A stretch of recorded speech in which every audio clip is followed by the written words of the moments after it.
In this tutorial, I'll show you how to stop receiving messages from unknown numbers on WhatsApp.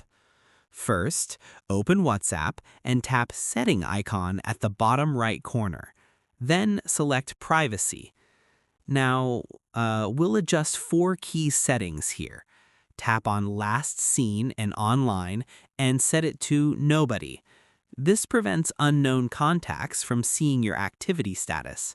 Next, go back and tap on Profile Photo and again set it to Nobody. This way, strangers can't view your profile picture. Third, go back again and select About and choose Nobody as well.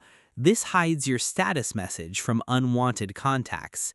Now, go back and scroll down and disable the Read Receipts option. This prevents people from knowing when you've read their messages.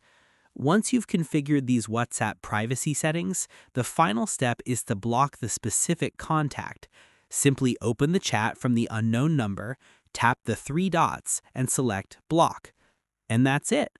You've successfully secured your WhatsApp from spam and unknown numbers.